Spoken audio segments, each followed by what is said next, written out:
ndozvitoripo apo comrades, zviro izvozvo ndo chokwadi chinenge chiripo ichocho.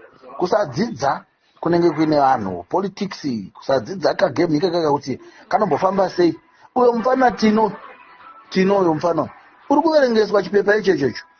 Isusu as youth unoti watch wakatire nepi kwaunomira uchiti unoti watch une wangunongwa so ngotorwa wakatorwa uko nepanguva iyoyo kuchine inonzi sanity wonzi iwewe chiuya chimbokambe nawo uri papa ukambe nawo uri kuya wonzi achita MP wonzi zvauri kuma age youth uku ndiwo wakatoti sunure chiya kunoite secretary we youth chipinda mupolitiburo ndiwo gawasara ku youth regati kuitawo minister or whatever, but zvikaedza kuzotariswa kudai kana vakutarisa nezizo reku-opposition riya zvinozoita kuti tisoreke pamberi pedu nezvekuti unoona tinouya achinzi deputy minister only because ndiye anyanya kuenda kumberi kupolitics dzemusangano wedu. Pachikoro pasina pana tino apo machakaira hapana chikoro. Ndo fact inenge ifanira kutorwa iyoyo yokuti dzimwe dzenguva paya tikamhanyisa pamwe mabhiza edu kumberi zviyazve ngationei kuti bhiza iri rapfuura here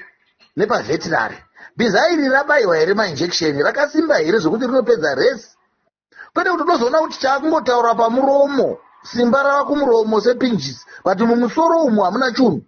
Ndozvo zvatidzosera kumashure zviso musangano kana maa kumagurupu aya eopposition aya muchiudzwa mafacts yakata seiwa yaya munopedzera maakita sekunge mabhizinesi zvimwe zvinhu pawhatsapp because nemusingaona nepaya, but chokwadi chaicho kuti munenge mapererwa nezvekutaura nekuti muri kuudzwa chokwadi. We should sit down and correct those anomalies.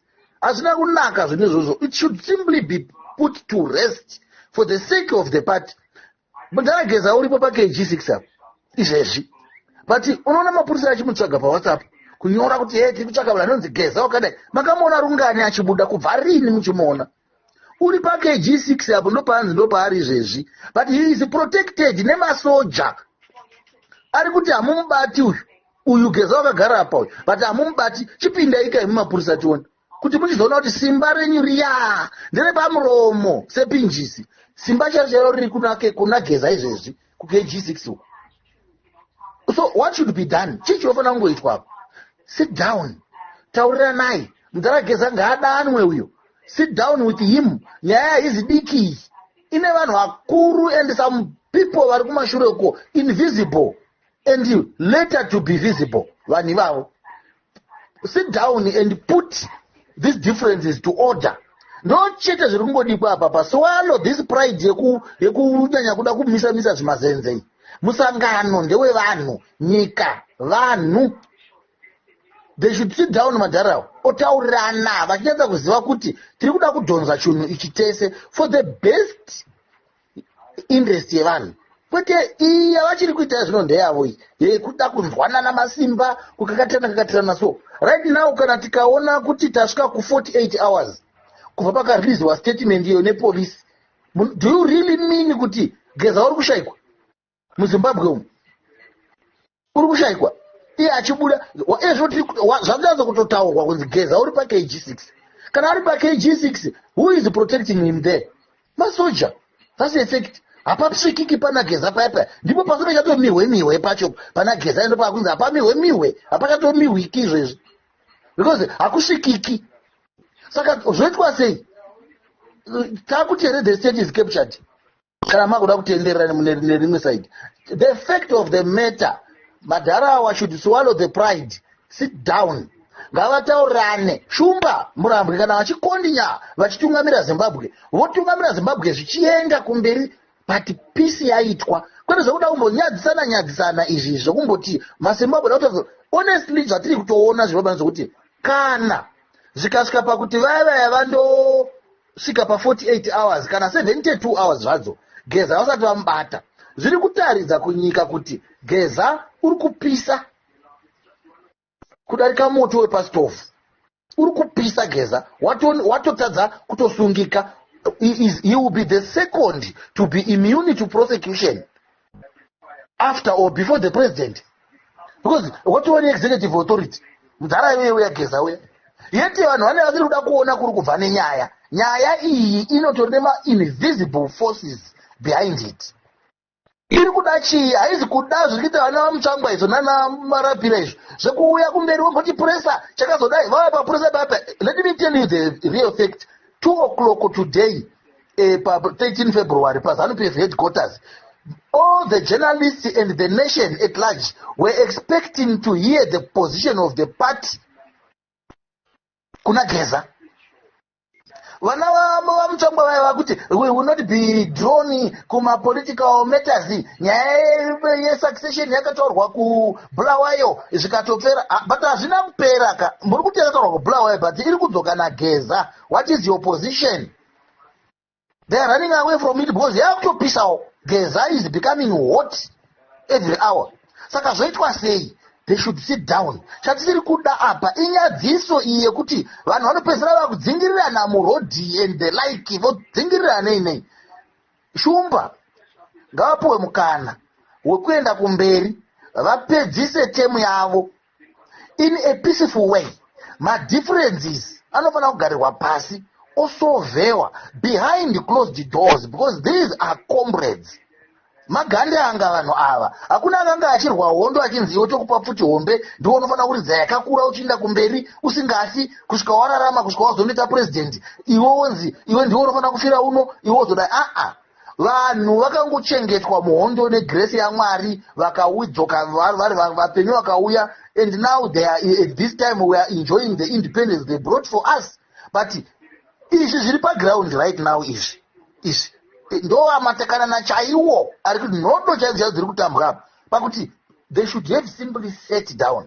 Kusati kwambosumuka mhepo yose yakusumuka iyi pakupisa izvezvi chimiro chiripo chacho hachina kunaka ichi. Muchaona kuti ruzhinji, and I need to reiterate zvinhu zvimwe zvinyatsonzwisika. We have got a lot of people who used to vukura achitaurisa and the like vatitonho izvozvizvo.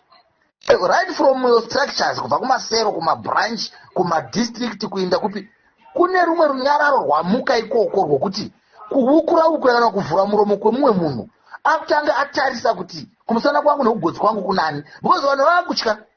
Ndo paipa munoona kuti vazhinji vacho ndivana toenda gongwa vanongotevera vaya.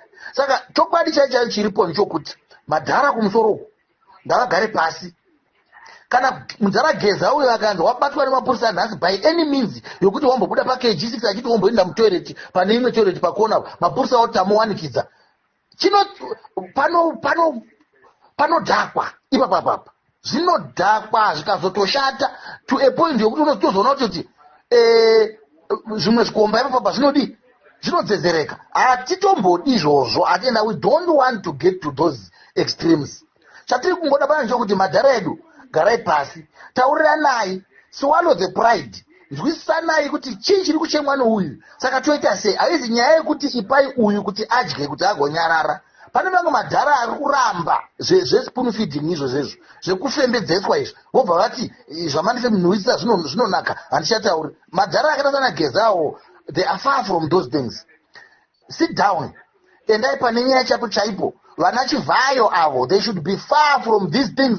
Zvavo zvekugova vanhu mota izvo, mari dzaChivayo kana dzawandisa to these levels ngadziinde pamusoro pascreen apo pekuti dzinoonekwa nenyika kwadziri kubva nekwadziri kuinda. Anyone womunyika, the public should know the source of the money yaChivayo. Kwete kuti vanhu vanorarama vachitambura nenzara, vanhu vachifanekenza muzvipatara hamuna chunhu. But vanoona munhu achipuwa motikari ye1 million only kungonzi nokuti uri tagwirei. Uye unongonzi motikari ye200,000 US only because ndoda kuti uite ziva president. Such things inonzi state capture pakundopera kwazvo iyoyo. Vanhu havazonyarari. Those things should be put to order. Ndokuita kuti nyika yedu iende kumberi. Otherwise mukazvitarisisa pakushanda kwakaita ushumba, shumba havana kana maproblems havana, but vatokomberedzwa dambudziko mupolitical game iyi nderekuti vamugabe havazomboiti wrong, vanokomberedzwa nematsotsi. Vamunangagwa havazomboiti wrong, vanokomberedzwa vana ziyambi vaya. Kuti uzive kuti where is ziyambi coming from, vana kazembe vaya vanobva nepi? Kungouya kumberiso talkativeness kumhanya kusina. But those who veterans vane maronda anenge aine hwani ruoko so rumwe rwakasarira kuMozambique hasekereri vana ziyambi vaya. They must be put to order. Kunzo iwe you are a cabinet minister, hautauri zvawangofunga kuti unouya pamberi pevanhu woudza Geza kuti anofanira kutobatwa kuti avharirwe akauraya munhu only because uri ziyambi wakati waminister of legal and parliamentary affairs. Inonsense idzodzo anofanira kuudzwa. Those people must shut up. Ngavaende kubasa uko because cabinet ministers ngavaende kubasa vatondoshanda kwete kuya kumberi uko vachitambira politics pamberi pemawar veterans ivo vasinaenda kuhondo. No man, hazviiti izvozvo, hazvisekererwi. Ndosaka muri kuona vanhu vachitsamwa. Vana vemagandanga nemagandanga acho havasapoti izvozvo zvinoitwa nana Kazembe nana Yekera uyu nana Ziyambe zvaizvo. Inonsense dzedzedze. Hakusekereri matakana nakada saya because uchizivawo kuti une vabereki vakarwira nyika vakaenda kuhondo vamwe vakaremara nei wosekerera zvinhu zvakadhakwa zvechiduzimano zvoitwa nana Ziyambe zviya.